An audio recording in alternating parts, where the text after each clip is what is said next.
दोस्तों अब आप प्ले स्टोर पे एप्लीकेशन को पब्लिश नहीं कर पाओगे। आप सभी को पता है दोस्तों कि अगर हम कोई एप्लीकेशन बनाते हैं तो बनाने के बाद जो प्लेटफॉर्म है जहां से यूजर डाउनलोड करेंगे वो है या तो प्ले स्टोर या फिर iOS। यही दोनों ट्रस्टेबल प्लेटफॉर्म है। अदरवाइज वैसे तो बहुत सारे प्लेटफॉर्म है जैसे Amazon हो गया, सैमसंग स्टोर हो गया, MI स्टोर हो गया। लेकिन आपको जान के हैरानी होगी और थोड़ा बहुत दुख भी होगा कि अब आप जो एप्लीकेशन बना रहे हो वो आप प्ले स्टोर पे पब्लिश नहीं कर पाओगे। पूरे वीडियो को ध्यान से समझो तब आपको पूरा जो पॉलिसी है वो समझ में आएगा। तो दोस्तों चलिए वीडियो को शुरू करते हैं। नमस्कार, मैं हूं सुनील यादव। आपको इस चैनल पे एप्लीकेशन से रिलेटेड, सर्वर से रिलेटेड, प्ले कंसोल की पॉलिसी से रिलेटेड और भी टेक्निकल नॉलेज आपको एप्लीकेशन से रिलेटेड चैनल पे देता रहता हूं। तो प्लीज आप मेरे चैनल को सब्सक्राइब कर लीजिए। अब चलिए दोस्तों वीडियो को शुरू करते हैं। सबसे पहले समझते हैं दोस्तों कि एंड्रॉइड का कितना मार्केट है और iOS का कितना मार्केट है। आप सभी को पता है दोस्तों, ये सब जानते हैं कि एंड्रॉइड यूजर ज्यादा है और iOS यूजर कम है। लेकिन ये बात आपको बहुत अच्छे से पता होगा कि जिस तरीके से iOS या फिर आईफोन शो ऑफ करने का जो ट्रेंड चला है, ये इस ट्रेंड की वजह से iOS यूजर भी बहुत ज्यादा तेजी से बढ़ रहे हैं। आज अगर हम बात करें तो 65% मार्केट है एंड्रॉइड का और 35% मार्केट है iOS का।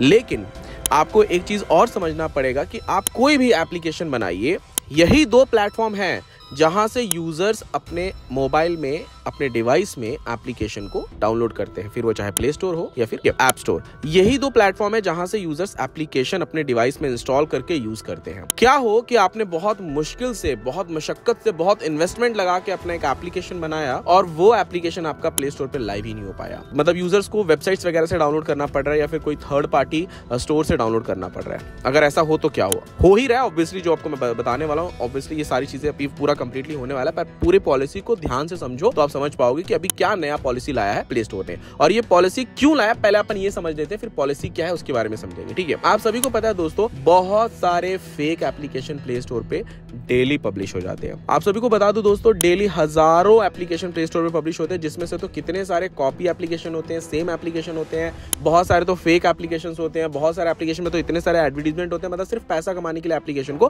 प्ले स्टोर पे डाला जाता है। प्ले स्टोर एक ऐसा प्लेटफॉर्म है जहां पे बंदा खुशी से सिर्फ पैसा कमाने के लिए कैसा भी एप्लीकेशन डाल सकता है। आज से 6-7 साल पहले इतनी पॉलिसी स्ट्रांग नहीं थी, लेकिन धीरे धीरे प्ले स्टोर ने बहुत सारे इंप्रूवमेंट्स किए अपनी पॉलिसी में। अगर हम iOS की बात करें, iOS में आप एप्लीकेशन को पब्लिश करने जाओगे एज कंपेयर प्ले स्टोर से अगर बात की जाए, तो iOS में ऐप को डालना बहुत ज्यादा मुश्किल है। अब देखो क्या है, प्ले स्टोर का क्या फंडा रहता है कि आपको $25 देने हैं वन टाइम, उसके बाद आप जितना चाहे उतना अपने डेवलपर अकाउंट पे एप्लीकेशन को पब्लिश कर सकते हो। लेकिन iOS में ऐसा नहीं है। iOS में सालाना आपको लगभग $200 के आसपास हर साल देना पड़ता है और अपने एप्लीकेशन को, मतलब अगर आप ऐप स्टोर पे रखना चाहते हो तो।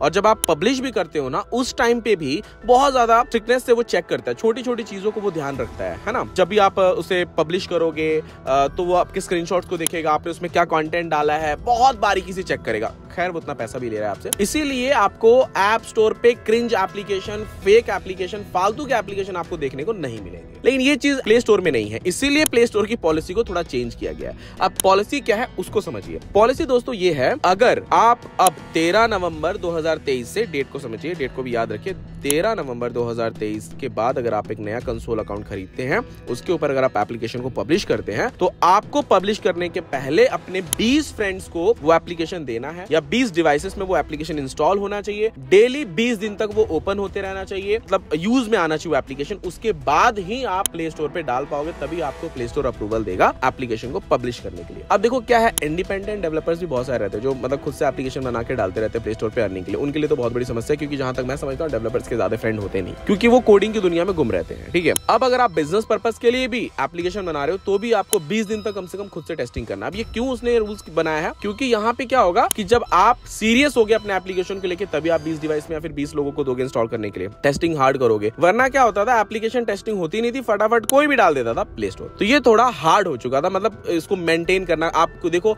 आप कोई भी एप्लीकेशन डाउनलोड करने जाओ प्ले स्टोर से, उसके 10 और फेक एप्लीकेशन आपको मिल जाएंगे। किसी भी कैटेगरी का एप्लीकेशन आप डाउनलोड करो, उससे रिलेटेड आपको 100 और फेक एप्लीकेशन मिल जाएंगे, 100 और कॉपी एप्लीकेशन मिल जाएंगे। तो इस चीज को कम करने के लिए प्ले स्टोर ने ये पॉलिसी लाई है। लेकिन मुझे ऐसा लगता है कि 20 लोगों को शेयर करना या 20 लोगों तक टेस्टिंग, 20 दिन तक कंप्लीटली उसको टेस्ट करते रहना, ये थोड़ा हार्ड रहेगा। मे भी हो सकता है पॉलिसी आगे चल के अपडेट हो या चेंज हो, बट अभी तो फिलहाल यही है। तो अगर आप कोई भी एप्लीकेशन बनाते हो, उसे प्ले स्टोर पे पब्लिश करना चाहते हो, तो ये पॉलिसी आपको पूरा कंप्लीटली फॉलो करना ही पड़ेगा। आई होप आपको ये प्ले कंसोल की पॉलिसी समझ में आ गई है और अब आप खुद को प्रिपेयर कर लो, एटलीस्ट मेंटली तो प्रिपेयर कर लो कि आपको आने वाले टाइम पे इसी तरीके से प्ले स्टोर पे पब्लिश करना है। और अगर आप समझ गए हो, वीडियो इन्फॉर्मेटिव लगी है, तो इस वीडियो को लाइक जरूर करना। अगर आप मेरे चैनल पे नए हो तो चैनल को सब्सक्राइब कर लो। थैंक यू दोस्तों, मिलते हैं नेक्स्ट वीडियो में।